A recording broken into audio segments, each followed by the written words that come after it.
श्री जानकी वल्लभो विजयते। श्री राम जय राम, जय जय राम। श्री राम जय राम, जय जय राम। श्री राम जय राम, जय जय राम। श्री राम जय राम, जय जय राम। मंगल भवन अमंगल हारी, द्रवहु सुदशरथ अजिर बिहारी। जय जय जय हनुमान गोसाई, कृपा करो गुरु देवकी नाई। सीताराम चरण रति मोरे, अनुदिन बढ़हि अनुग्रह तोरे। मोहि समान को पाप निवासु, जेहि लगी सिए राम बनवासु। श्री राम जय राम, जय जय राम। श्री राम जय राम, जय जय राम। श्री राम जय राम, जय जय राम। श्री राम जय राम, जय जय राम। जय सिया राम। आइए कुछ देर जो हरि कृपा से ये समय मिला है उसका सदुपयोग करते हुए एकाग्र मन और शांत चित्त से भगवान श्री सीताराम जी की सुमधुर लीला का अपनी बुद्धि के अनुसार अवलोकन करने का प्रयास करें। अपनी मति के अनुसार उसको देखें, उसका दर्शन करें।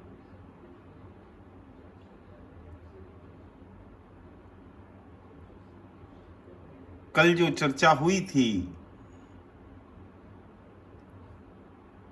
उसको जब मैं बाद में सुन रहा था, क्योंकि बोलते समय तो पता नहीं चलता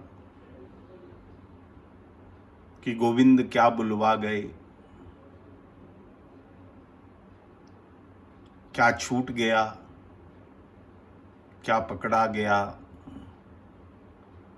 ये तो बाद में जब उसको सुनो तो कुछ समझ में आता है कि कुछ छूट गया।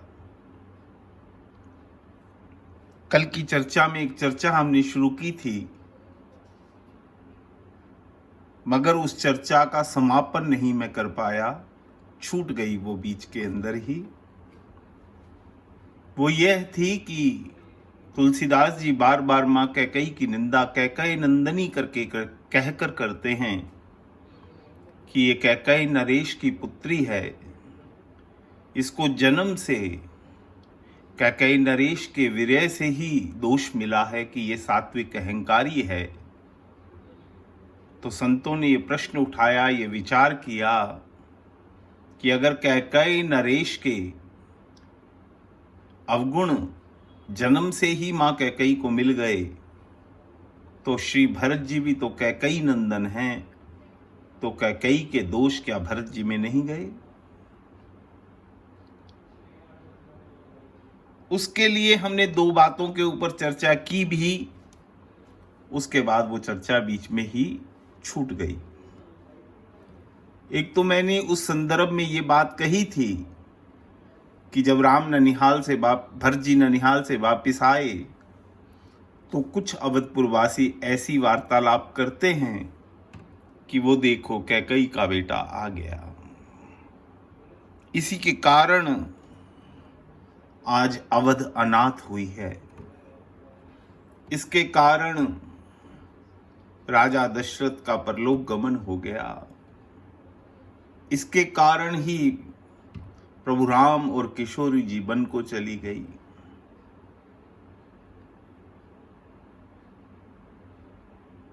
और ये दोष सारा मरते हैं ये बात कहकर कि ये कैकेयी का पुत्र है। और फिर दूसरा, इस संदर्भ के अंदर मैंने ये कहा था कि जब भरत चित्रकूट पहुंचे तो उस समय लखनलाल जी और राम में जो वार्तालाप होती है, लखनलाल जी आज राम को बोलने नहीं देते और ये कहते हैं कि प्रभु आपकी तो दृष्टि में ही दोष है, आप किसी के अवगुण देखना जानते ही नहीं। उसके बाद आकाशवाणी हुई देवताओं के द्वारा और लखनलाल जी ने उस बात को मान लिया। यहां तक वार्ता होने के बाद आगे इस बात को मैं पूर्ण नहीं कर पाया। जब भरतलाल जी चित्रकूट पहुंच गए, दंड के समान गिरकर उन्होंने राम जी के चरणों में प्रणाम किया। भगवान राम का हृदय अंदर से रो रहा था उस समय भरत की दशा को देखकर। मगर प्रभु साथ ही साथ में लखनलाल जी के हृदय में भी राम के प्रति, भरत के प्रति प्रेम जगाना चाहते थे उस समय। तो भगवान राम भरत को दंड के समान पड़े देखकर भी उठे नहीं। जब तक लखनलाल ने नहीं कहा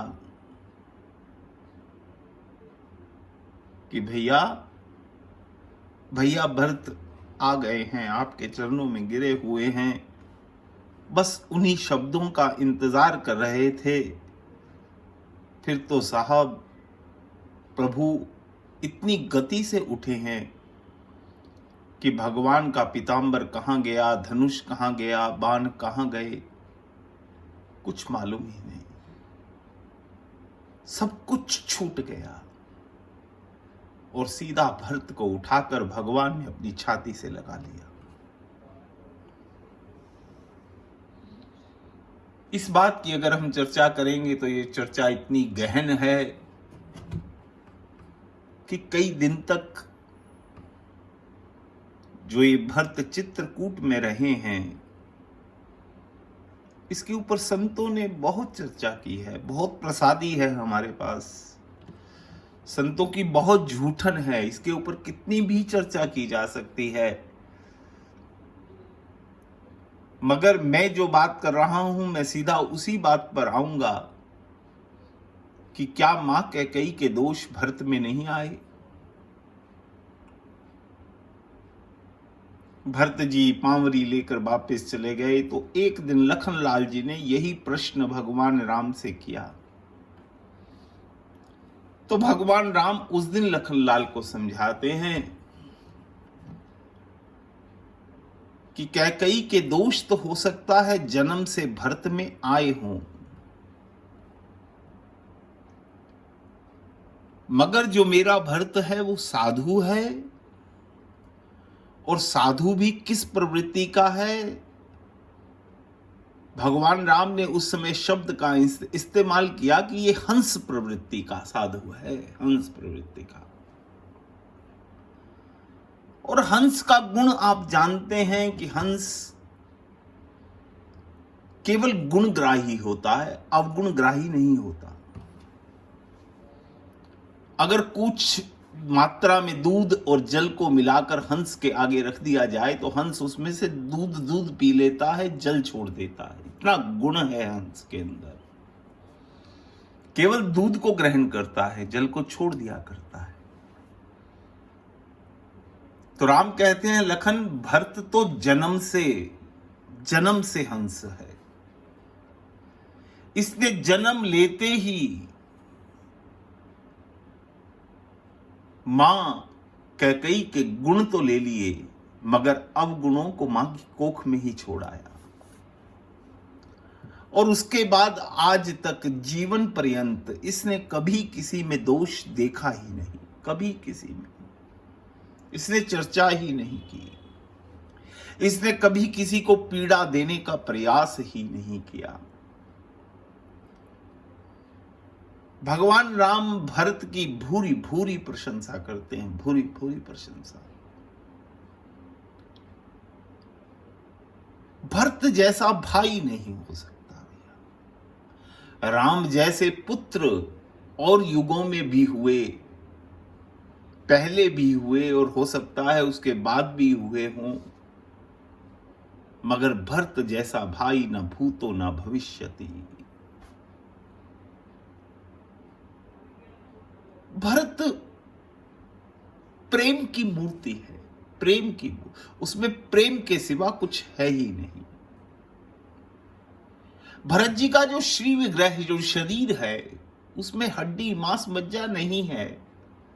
उसमें हड्डी के स्थान पर भी प्रेम है, मांस के स्थान पर भी प्रेम है, रक्त के स्थान पर भी प्रेम है, मज्जा के स्थान पर भी प्रेम है। जैसे एक मूर्ति मोम की बन जाए तो उसको कहीं से भी कुरेदो मोम ही निकलेगा, इस प्रकार भरत जी को कहीं से भी आप देखो, चारों तरफ से प्रेम ही प्रेम दिखेगा। आओ अपने विषय में हम थोड़ा सा आगे बढ़ें। अब हमारा विषय यही चल रहा है कि वैसे तो भगवान राम कौशल्यानंदन हैं। भगवान राम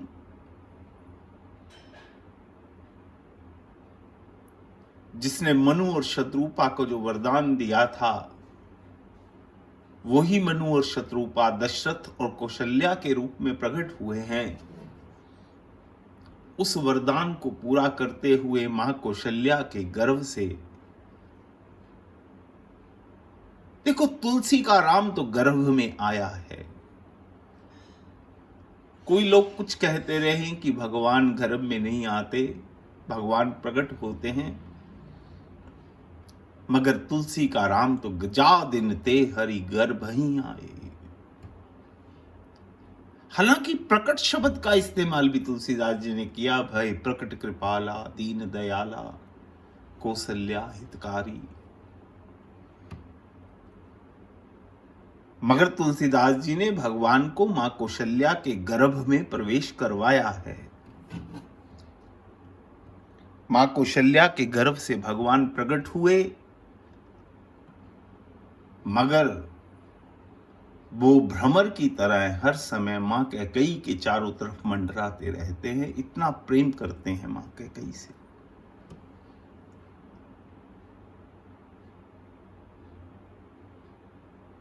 मगर निषाद से लेकर गुरु वशिष्ठ तक, भरद्वाज मुनि तक, एक एक अवधपुरवासी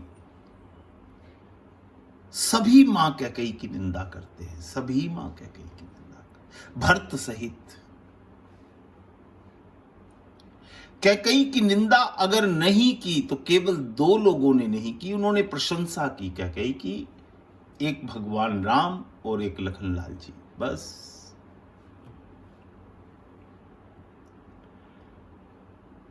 अब इसके पीछे कारण समझने के लिए एक दृष्टांत अगर हम देखें,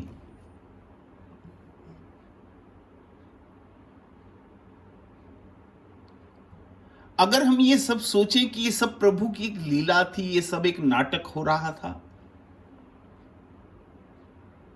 जो भगवान राम के वनवास की घटना हुई था तो ये एक लीला ही थी प्रभु की।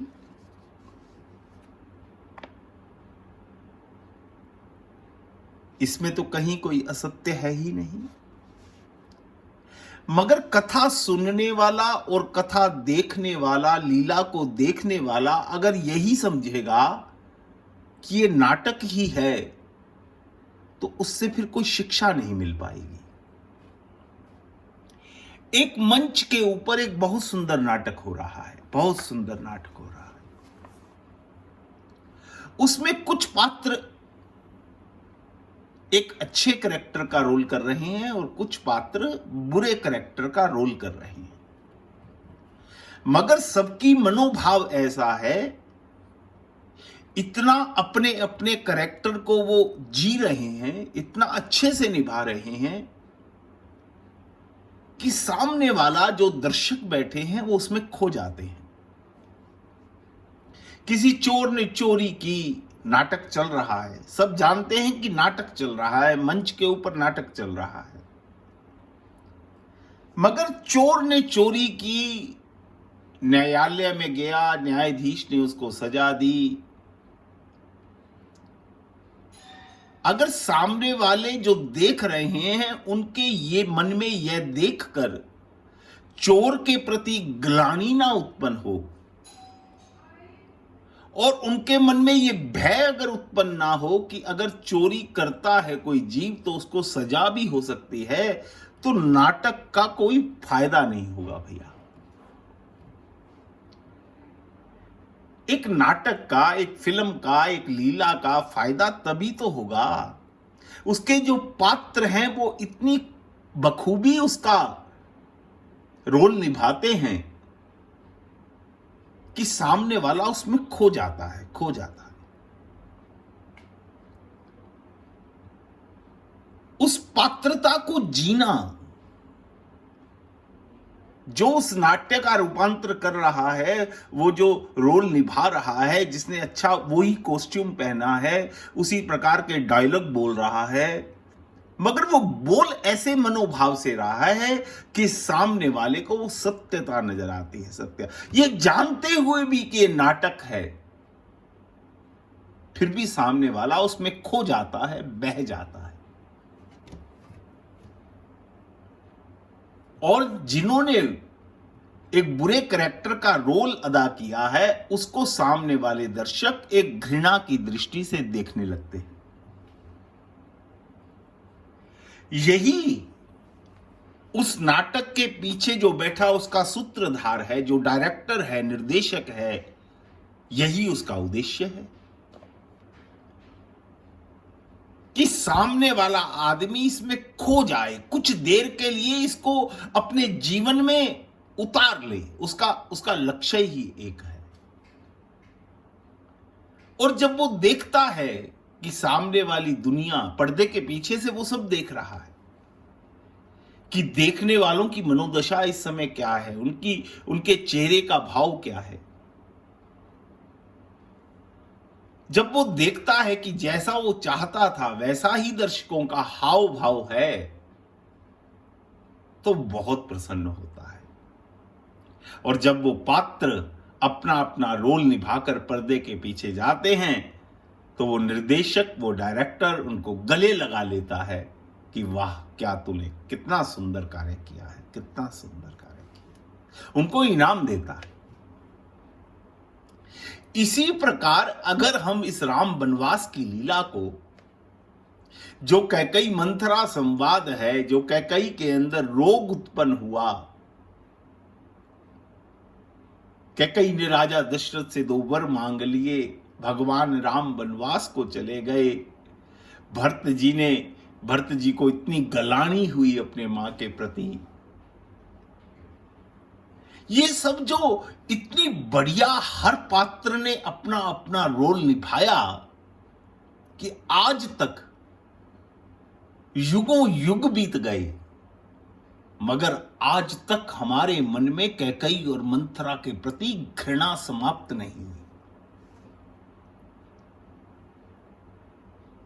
सब जानते हैं इस बात को कि ये भगवान राम की लीला थी। कैकेयी थोड़ी बोल रही थी, मंथरा थोड़ी बोल रही थी, मां सुमित्रा बोल रही थी, मां सरस्वती बोल रही थी। मां सरस्वती कहते हैं कैकेयी की जुबान पर आकर उस समय बैठी। और सरस्वती को किसने भेजा? देवताओं ने भेजा, जिनको अपना कार्य करवाना है। और देवताओं को आदेश किसने दिया? स्वयं श्री राम ने।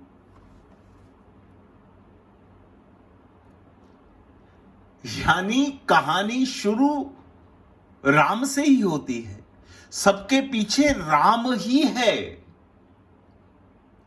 मगर इस सारी लीला के अंदर हर पात्र ने अपना रोल इतने बढ़िया तरीके से निभाया, इतना बढ़िया तरीके से निभाया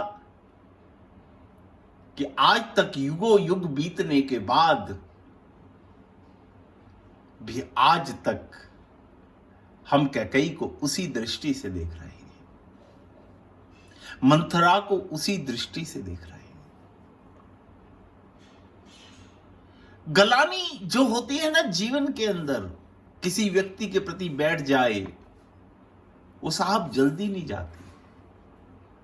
एक बार नजरों से जो गिर जाए ना, उसका संभलना फिर जीवन में बहुत मुश्किल होता है। इसलिए हमको सदैव सदैव ये प्रयास करना चाहिए कि अगर हम बहुत ऊपर ना उठ पाएं तो कोई चिंता की बात नहीं, मगर किसी की नजरों से गिर ना जाएं कभी, बस ये प्रयास हमारा सदैव सदैव होना चाहिए। मन की जो गलानी होती है ना साहब, वो आदमी को खाती रहती है। भरत जी भरद्वाज जी के यहां पहुंचे जब, भरत जी के मन में इतनी गलानी है कि भरद्वाज जी को प्रणाम करने के बाद आंखें नीचे करके बैठ गए, आंख नहीं मिला रहे भरद्वाज जी से। एक बार भी अपनी गर्दन उठाकर भरद्वाज जी की तरफ देखा तक नहीं, और मन में सोच रहे हैं कि बस अभी भरद्वाज जी मुझसे यह प्रश्न पूछने ही वाले हैं कि आप वही भरत हैं जिसके कारण राम को वनवास हुआ? आप उसी कैकेयी के पुत्र भरत हैं जिसके कारण राजा दशरथ के प्राण चले गए? आप वही भरत हैं जिसके कारण किशोरी जी बन बन भटक रही हैं? भरत जी ये सोच सोच कर गड़े जा रहे हैं, जमीन में गड़े जा रहे हैं। कितनी गलानी है मन में। और भरद्वाज जी भी भरत जी की मनोदशा को जान गए, और भरद्वाज जी ने कह दिया भरत जी को, भरत जी आप चिंता मत कीजिए, मैं सब कुछ जानता हूं, आप कोई संकोच मत कीजिए। भरत के मन में गलानी और अधिक बढ़ गई। भरत ने कहा, सोचा कि अगर ये मेरे बारे में सब कुछ जानते ही हैं तो ये मेरे बारे में क्या सोच रहे होंगे, कैसा व्यक्ति है ये, कैसा व्यक्ति है, इसके कारण ये सब कुछ हो गया, इसके कारण। पश्चाताप, प्रायश्चित मन के अंदर कितना जबरदस्त है। ये सब लीला क्यों हो रही है? भगवान के जो अवतरण का हेतु है उसको पूर्ण करने के लिए सभी पात्रों ने अपनी जी जान लगा रखी है, जी जान लगा रखी है कि इसकी शिक्षा जो मिले, वो आने वाले युगों युगों तक जीव को इसकी शिक्षा मिलती रहे।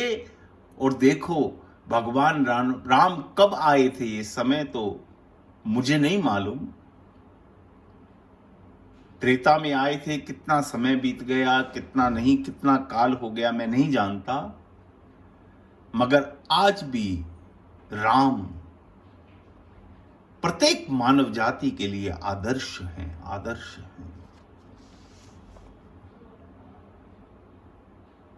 प्रेम की बात की जाए तो आज भी भरत जी आदर्श हैं। वैराग्य की बात की जाए तो आज भी लखनलाल जी वैराग्य की साहब उदाहरण है। कैसा कैसा पात्र जीकर गए हैं ये लोग, कैसी कैसी लीला, कितना बढ़िया इन्होंने रोल निभाया है कि युगों बीतने के बाद भी आज तक किसी की लीला हमारे जहन से निकल नहीं पाती। क्या केवट के वो 5 मिनट भगवान राम के साथ वार्तालाप साहब। आज भी संत जब केवट का चरित्र गाते हैं तो आंख नहीं सूखती साहब, आंख नहीं सूखती।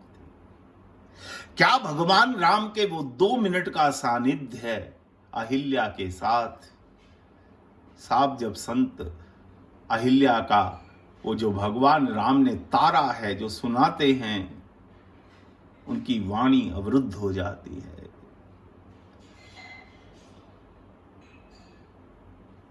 क्या लीला है साहब, क्या जीवन के अंदर कोई काम तो ऐसा कर जाए जो आने वाली हमारी 1-2 पीढ़ियों के लिए तो कम से कम आदर्श हो जाए। 1-2 पीढ़ियों के लिए कि हमारे बाप दादा ऐसा कार्य कर गए थे, उनका जीवन ऐसा था।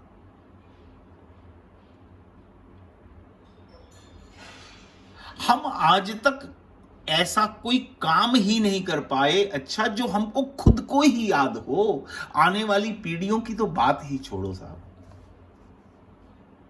एक भी काम ऐसा ना कर पाए।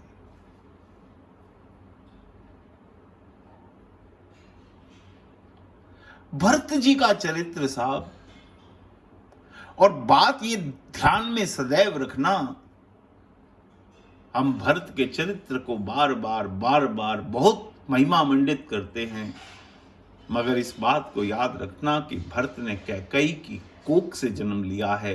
वो कोख कितनी पावन होगी। दशरथ जी के संस्कार के बाद मीटिंग बैठी साहब, गुरु वशिष्ठ ने उसकी प्रधानता की। तीनों माताएं बैठी हैं, सुमंत बैठे हैं और मंत्री बैठे हैं, भरतलाल जी और शत्रुघ्न जी बैठे हैं। गुरु वशिष्ठ ने शुरुआत की और ये कहा कि आपके पिता के सत्य की रक्षा करते हुए राम, लखन और जानकी वन को चले गए, मगर उस सत्य का एक पहलू तो पूरा हो गया, एक पहलू अभी बाकी है। एक पहलू की रक्षा तो राम ने की, दूसरे पहलू की रक्षा आप राजा बनकर अयोध्या का उस सत्य की रक्षा कीजिए। भगवान ने जो काम पहले चरण में पूरा किया, दूसरे चरण में पूर्ण करके आप दशरथ जी की इच्छा को पूरा कर दीजिए। भरत सुनते रहे, गुरुदेव की बात सुनते रहे, मगर भरत ने एक बहुत सुंदर प्रश्न उस समय उठाया कि गुरुदेव, इच्छा पूर्ण करना ना करना, सत्य की रक्षा करना या ना करना बात की बात है, मगर मैं आपसे, मेरी एक जिज्ञासा है। आप मुझे ये बताइए कि ये इच्छा पिताजी की थी या ये इच्छा मंथरा और कैकेयी की थी?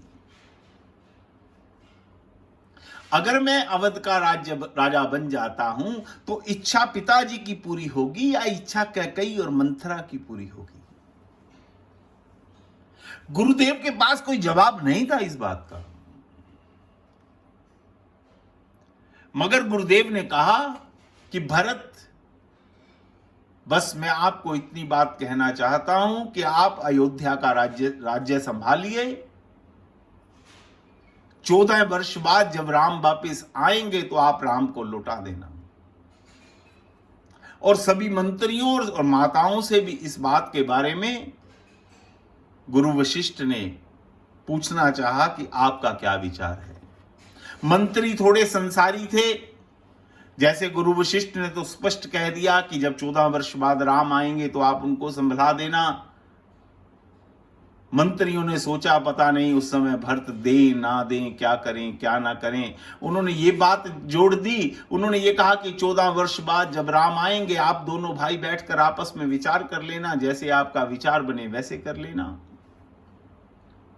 तीनों माताओं ने मोहर लगा दी। तीनों माताओं का कैकेयी तो बोलती नहीं कुछ। अब कौशल्या और सुमित्रा ने भी कह दिया, हाँ भरत, आप अपने पिताजी की इच्छा को पूर्ण कीजिए और अवध का राज्य संभालिए। अब भरत खड़े हो गए, खड़े होकर रोने लगे। भरत ने कहा, वैसे तो माता पिता और गुरु की बात वो जैसे कहें उसको मान लेना चाहिए। अवधपुरवासी जो वहां मौजूद थे उन्होंने सोचा, ले भरत तैयार हो गया राज्य संभालने के लिए, ये भूमिका बना रहा है कि मेरे मन में कोई इच्छा तो है नहीं, मगर जब आप लोग इतना आग्रह कर रहे हो तो मैं आपकी बात को काट भी नहीं सकता। ये दुनिया बड़ी चतुर है साहब, ये 1 मिनट में फैसला कर लेती है, 1 मिनट में फैसला। किसी को समझने में इतनी जल्दी मत किया करो भैया, किसी के बारे में विचार करने में इतनी जल्दी मत किया करो। कुछ तो समय दिया करो सामने वाले व्यक्ति को। हमने एक हाव भाव देखा उसका और नतीजा निकाल दिया कि ये कैसा है, ऐसा नहीं होता। हर बात से, मानस की हर बात से हमको शिक्षा मिलती है, और हर शिक्षा लेने के लिए संत साहब कितना श्रम कर रहे हैं। संत साहब व्यास गादी पर बैठकर 4-4 घंटे, 5-5 घंटे हमको लगातार समझाने का प्रयास करते हैं। एक ही कथा युगों से गाई जा रही है, मगर एक ही कथा, एक एक चौपाई के कितने कितने मतलब निकाल कर वो हमको समझाना चाहते हैं कि कहीं इस जीव की बुद्धि के अंदर कोई बात पड़ जाए, और एक बात भी अगर जीव के पकड़ में आ गई तो इस कलयुग के जीव का कल्याण हो जाएगा। राम ने कहा, वैसे तो माता पिता और गुरु की बात मान लेनी चाहिए, यही धर्म है।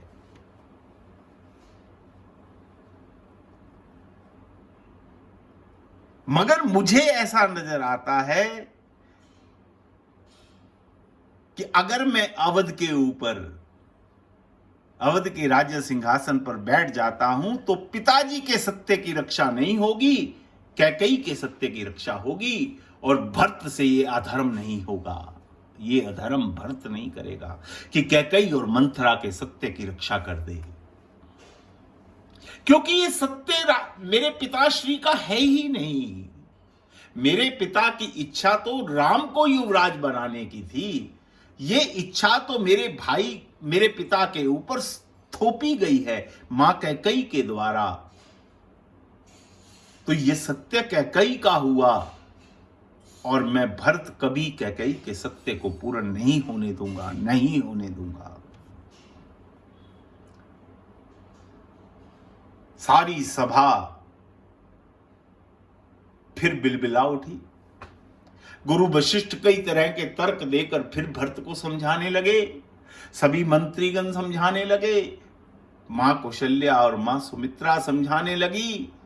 तो भरत ने रोते हुए एक ही बात कही कि क्या इस सभा के अंदर सब जितने बैठे हैं सब मुझे समझाने वाले ही हैं? कोई मुझे समझने वाला यहां पर कोई भी नहीं है।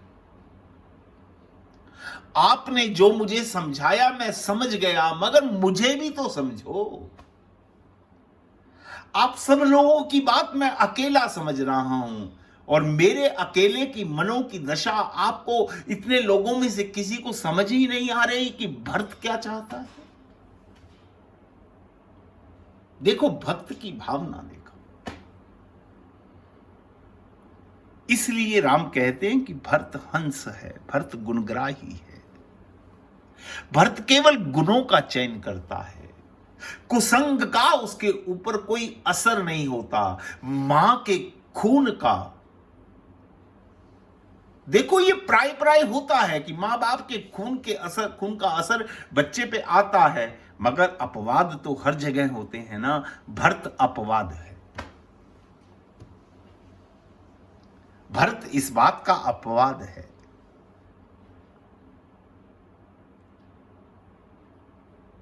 इसकी ऊंचाई भी भवन की, भरत रूपी भवन की ऊंचाई भी बहुत है, और ऊंचाई से ज्यादा भरत के इस भवन की गहराई है, जो कभी ढह नहीं सकता। जितना मर्जी कोई चक्रवात आ जाए, तूफान आ जाए, कोई कुछ कह दे, भरत का जो राम के प्रति प्रेम है, उसकी नींव कभी हिल नहीं सकती साहब। गिरने का तो सवाल ही नहीं पैदा होता। जो श्वास ही राम के लिए लेता है, जिसका जीवन ही राम है, क्या क्या क्या क्या संत नहीं बताते।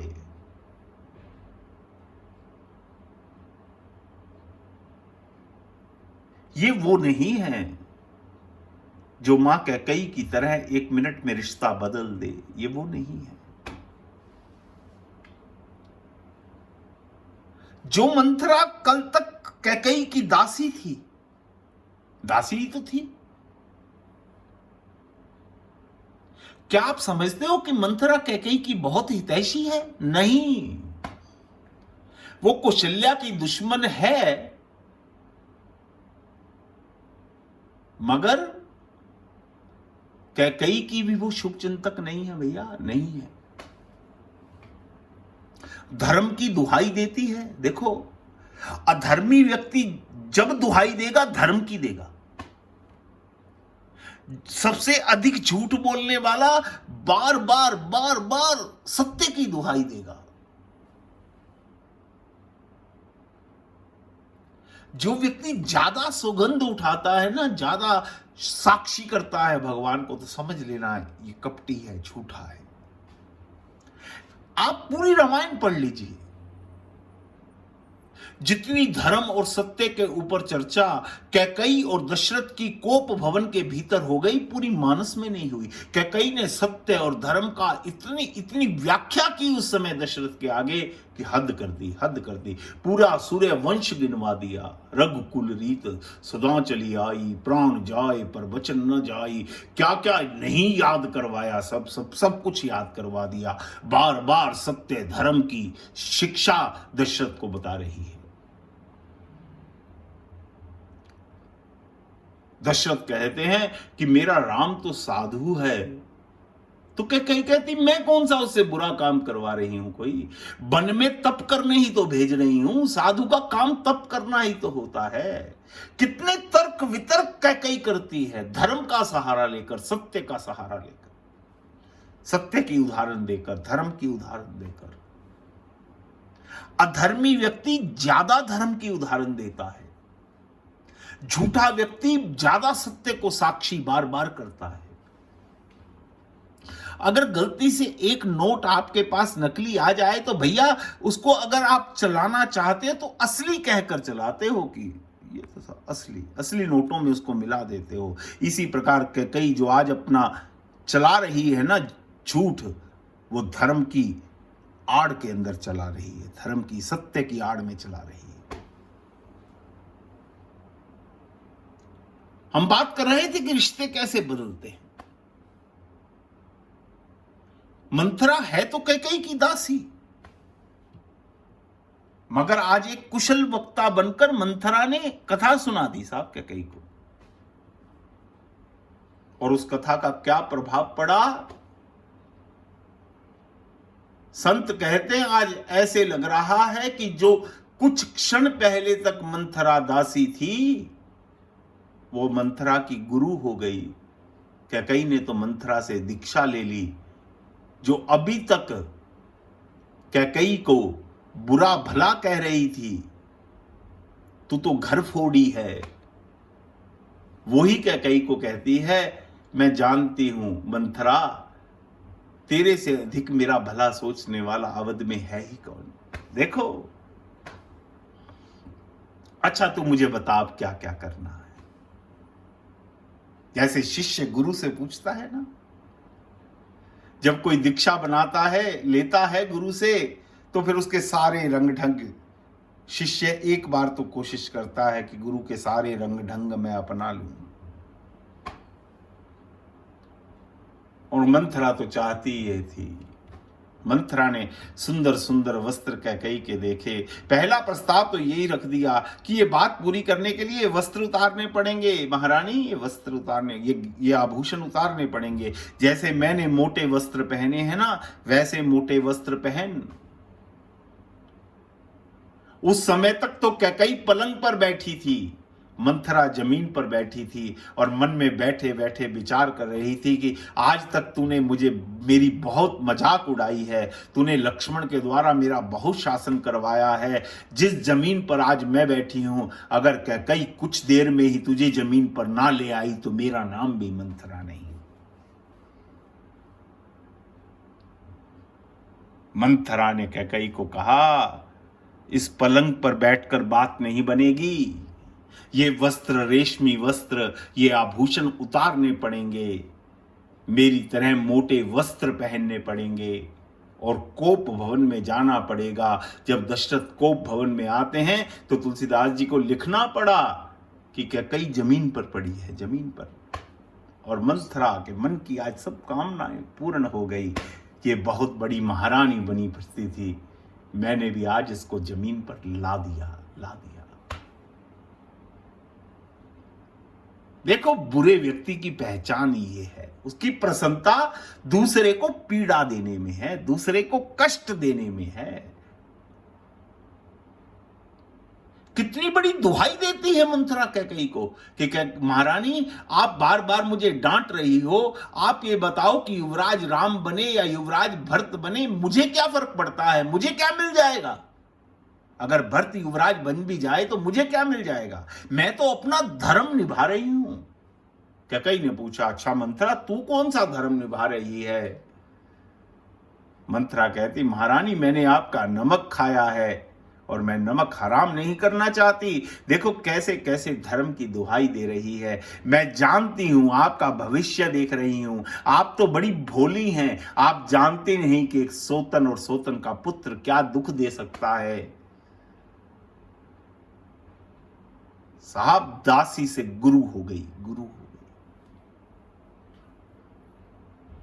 जीवन में पहचानने की गलती मत कर जाना साहब, किसी को भूल मत कर जाना, पतन हो जाएगा, पतन हो जाएगा। अक्सर होता हमारे साथ यही है, हम बड़ी भूल कर जाते हैं, अपने हितैषी को तो शत्रु मान बैठते हैं और शत्रु हमें अच्छे लगते हैं। किसी का आज भला सोचो ना साहब, भला करने जाओ, मन से किसी से प्रेम करो तो एक बात सोच कर जाना कि हर लांछन के लिए तैयार रहना। पता नहीं ये दुनिया क्या क्या आपके ऊपर लांछन लगा दे, क्या क्या आपके लिए कह दे।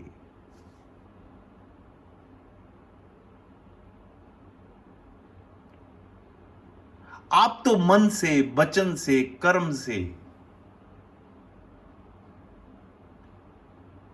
गीता क्या कह रही है? गीता कहती है जीवन में एक क्रम है। ये दूसरा अध्याय आप पढ़िए गीता का, उसके अंदर कहते हैं जब जीवन में कुसंग होता है तो मन के अंदर कामना जागृत होती है। मुझे श्लोक तो नहीं याद, मुझे नहीं याद, मगर दूसरे अध्याय के अंदर किसी श्लोक का ये मतलब जरूर है, आप पढ़ लीजिएगा। क्योंकि मैं प्रयास करता हूं कि गीता का एक अध्याय रोज पढ़ने का, मगर याददाश्त कुछ याद नहीं रहता भैया।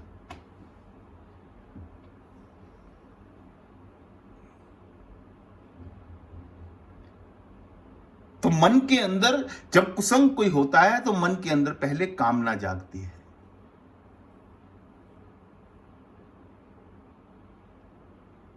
और कामना सम्मोहन को प्रकट करती है,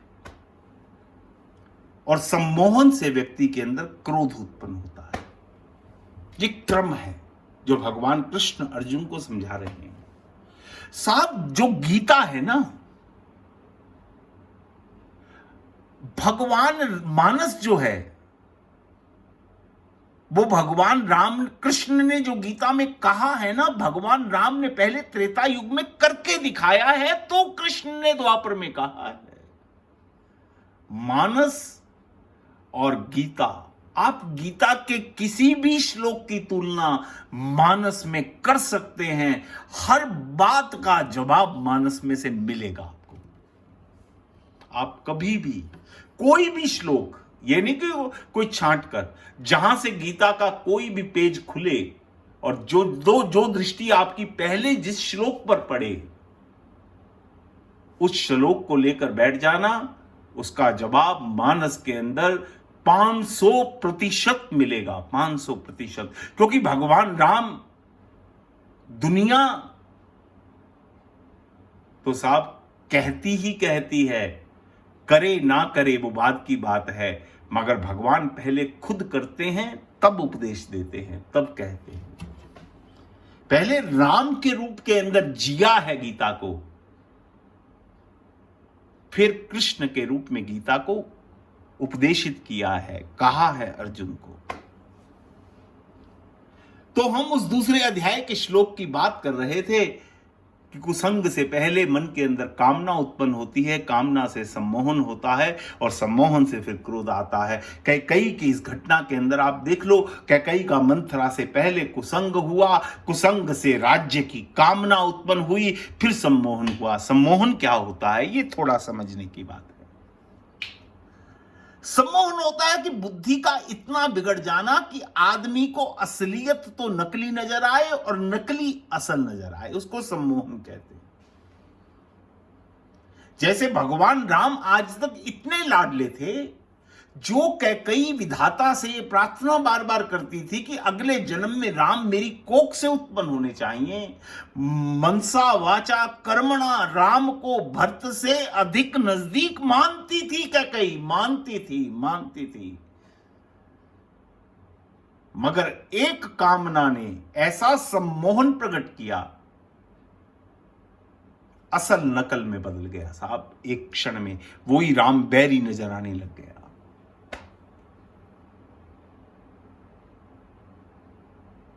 जिस मंथरा पे आज तक कैकेयी विश्वास नहीं करती थी, इतना उसको भाव नहीं देती थी, आज उस कामना ने क्या असर डाला कि मंथरा से तो दीक्षित हो गई कैकेयी, गुरु बना लिया अपना। जैसे जैसे मंथरा कहती चली गई, कैकेयी करती चली गई साहब, करती चली गई। रेशमी वस्त्र उतार दिए, आभूषण उतार दिए, संत कहते हैं काले रंग की मोटी साड़ी पहन दी, एक विधवा का रूप धारण कर लिया कैकेयी ने, और कोप भवन में जाकर जमीन के ऊपर पड़े। कोप भवन क्या होता है, कोई ये स्पेशल कमरा नहीं होता साहब, वो स्थान जहां का सारा वातावरण दूषित हो जाए, वातावरण जहां पर से नेगेटिविटी क्रिएट हो जाए, एक नकारात्मक शक्ति क्रिएट हो जाए। जब क्रोध होगा ना साहब, आपका आसपास का सारा वातावरण भी नकारात्मक हो जाएगा। वही कोप भवन है, उसको तुलसीदास जी ने नाम कोप भवन का दिया है। कोप माने क्रोध, जिस भवन में, जिस कक्ष में क्रोध है, वही कोप भवन है। और जमीन पर लेट गई। ये सब शिक्षा किसकी थी? मंथरा की। और जीव शिक्षा किसकी मानता है? अपने गुरु की।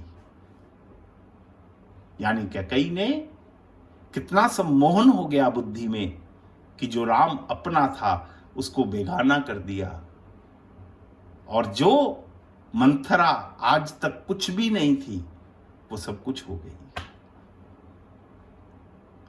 और फिर देखो राजा दशरथ ने कितना कुछ कहा कैकेयी को कि महारानी तुम मुझसे कुछ ले ले, मगर मैं राम के बिना जी नहीं पाऊंगा, मेरे प्राण निकल जाएंगे। इस बात पर भी कैकेयी पिघली नहीं साहब, पिघली नहीं। अपने सुहाग की भी चिंता नहीं की, कुछ सोचा ही नहीं, बुद्धि के अंदर सब कुछ भूल गई, कैकई सब कुछ भूल गई। आने वाले विनाश को देखना, जब जीव को दिखाई देना बंद कर जाए, उसको सम्मोहन कहते हैं। कामनाओं से बचकर रहना। कामनाएं बहुत बुरी हैं साहब। कामना तो जीव के अंदर पैदा होती है, पूर्ण भी हो जाती है, मगर कामना का स्वभाव क्या है, एक पूरी होती है, चार और खड़ी हो जाती हैं। अगर दोबारा ना खड़ी हो फिर तो कोई बात नहीं, फिर कोई भय की बात नहीं है कि जीव के मन में संतोष आ गया, मन के अंदर एक इच्छा जागी थी, ठाकुर जी ने पूर्ण कर दी, बस अब और कुछ नहीं चाहिए। वो तो संतोष की स्थिति है। मगर कामना का साफ स्वभाव क्या है, एक एक एक पूर्ण होती है, चार नई खड़ी हो जाती हैं। अब सारी तो पूर्ण हो नहीं सकती भैया। तो भगवान कृष्ण जो अर्जुन को गीता के दूसरे अध्याय में कह रहे हैं, वो कैकई ने चरितार्थ कर दिया। पहले कामना जागी, सम्मोहन हुआ और फिर कोप भवन में चली गई। शास्त्रों को पढ़ने का, शास्त्रों को सुनने का, वैसे तो साहब शास्त्र तो अद्भुत है, ना पढ़ पाए ना सुन पाए, केवल दर्शन ही कर लें तब भी कल्याण है। दर्शन भी ना करें, घर में कहीं पड़े हैं, कहीं रखे हुए हैं, तब भी वो हमारी रक्षा करते हैं। शास्त्रों में तो इतनी ताकत है साहब, इतनी ताकत।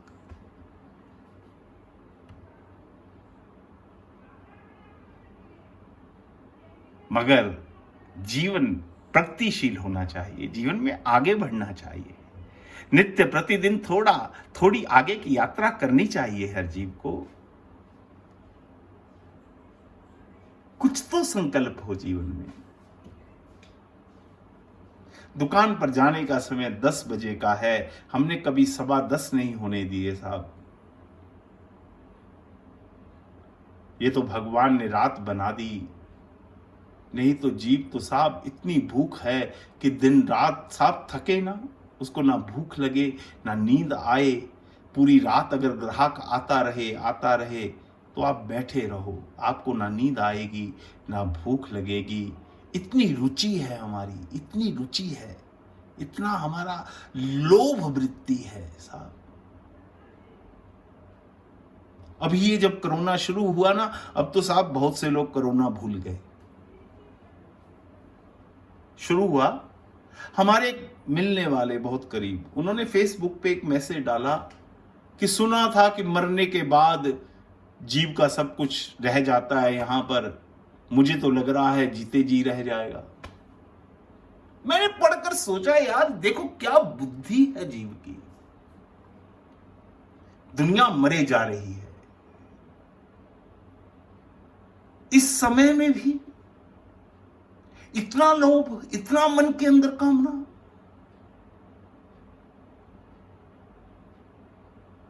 अरे साहब किसी स्थिति में आकर तो जीव संभले, कभी कोई चिंता उत्पन्न नहीं होती। अगर ये 2 महीने जो पिछले बीते हैं, अगर इनसे भी हमने कोई सबक नहीं लिया तो जीवन में फिर कुछ समझ पाना बड़ा मुश्किल हो जाएगा, बहुत मुश्किल। बहुत बड़ा संदेश था ये ठाकुर जी का, बहुत बड़ा संदेश था। जिन्होंने समझा है साहब, उन्होंने समझा बहुत है। जिन्होंने इस समय को गवाया है, उन्होंने गवाया भी बहुत है, गवाया भी बहुत।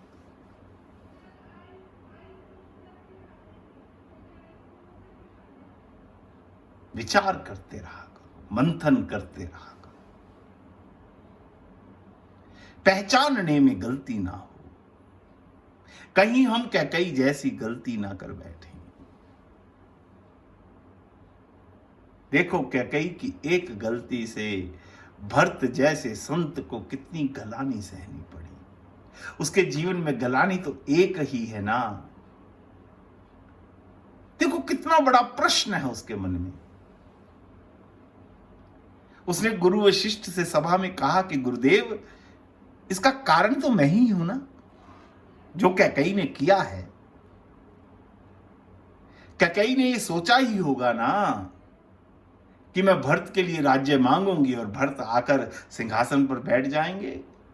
उन्होंने मेरे बारे में ऐसा सोचा ही होगा ना। अगर ये मन के अंदर विचार अगर एक बार भी आया होता कि भरत ऐसा है ही नहीं कि भरत सिंहासन पर बैठ जाएगा, तो शायद फिर भी मन हो सकता है कि कहीं ये गलती ना करती। मगर मेरे बारे में कहीं ना कहीं उसके मन में यह विचार अगर सुदृढ़ हुआ, तभी तो उसने ये शर्त राजा दशरथ के आगे रखी। कहीं ना कहीं मेरा अवगुण मेरी जन्म देने वाली मां को नजर आया, तभी तो ऐसा ये सारा कार्यक्रम हुआ।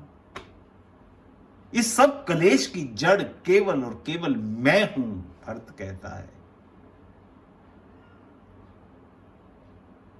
देखो कितनी गलानी है अवधपुर वासियों को, गुरु वशिष्ठ को। तीनों रानियां जब सती होने लगी ना, कौशल्या और सुमित्रा को तो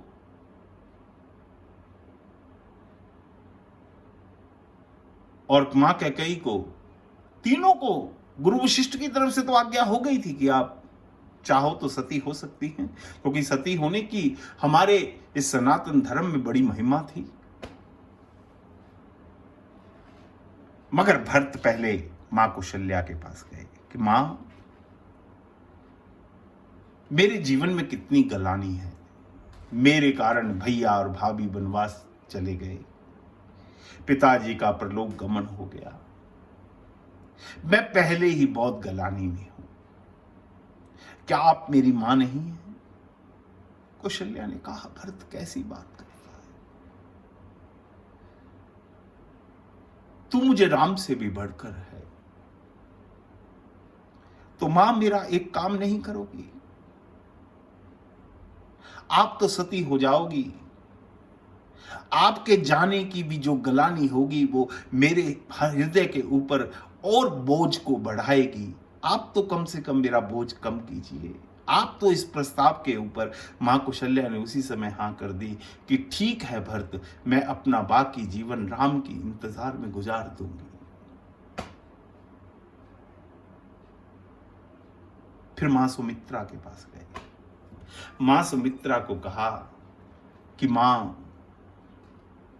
आप तो साक्षात भक्ति है, उपासना है, आपने जीवन में सदैव दिया ही दिया है, आपकी तो कोई कामना ही नहीं। आपने अपने शरीर के दो हिस्से लक्ष्मण और शत्रुघ्न दोनों अवध की सेवा में समर्पित कर दिए, और आपकी खुद की कोई कामना नहीं है। मैं मानता हूं कि सती होना धर्म है, मगर धर्म तो आपसे शिक्षा लेता है, तो आपको और अधिक धर्म करने की जरूरत नहीं है। और मैं आपके चरणों में प्रार्थना करता हूं कि आप इस प्रस्ताव को ठुकरा दीजिए। मां सुमित्रा भी भरत की बात को मान गई। ठीक है, कैकेयी के पास गए। अगर भरत चाहते तो कैकेयी के पास ना जाते, मगर गए और कैकेयी को जाकर कहा कि मां सुमित्रा और मां कौशल्या तो जो सती होना चाहती हैं वो तो समझ आता है कि धर्म है, मगर आप कौन सा धर्म निभाना चाहती हैं? मुझे ये तो बताइए कि आप क्या करना चाहती हैं? आप सती होकर अब क्या सिद्ध करना चाहती हैं? कैसा ये आपका भाव है कि आपके कारण भैया बन चले गए, पिताजी के प्राण आपके कारण निकल गए। ये वही बात हो गई जो कबीर कहते हैं कि जीते जी माँ बाप को रोटी नहीं दी और मरने के बाद उसकी हड्डियों को लेकर गंगा जी में बहाने जाता है, उसका श्राद्ध करता है। मरने के बाद श्राद्ध करना तभी सफल होगा अगर जीते जी उसमें श्रद्धा होगी। भैया श्रद्धा हो, पहले जीते जी श्रद्धा हो तो मरने के बाद श्राद्ध भी सफल होगा। जीते जी श्रद्धा नहीं है, मरने के बाद श्राद्ध कभी। मां कैकेयी से भरत कहते हैं कि मां कैकेयी, कि तूने ये क्या करना चाहती है? और मैंने ऐसे सुना है कि माताएं अपने पति के साथ सती इस कारण से होती हैं कि जिस लोक में पति का गमन होगा पत्नी साथ साथ जाएंगी। तू भूल गई क्या, मरने से पहले ही पिताजी ने तेरा त्याग कर दिया था। तेरे भवन को छोड़कर मां कौशल्या के भवन में आ गए थे, वहां आकर उन्होंने अपना शरीर छोड़ा। तू अब उनके पीछे पीछे जाकर क्या वहां भी उन्हें कष्ट देना चाहती है?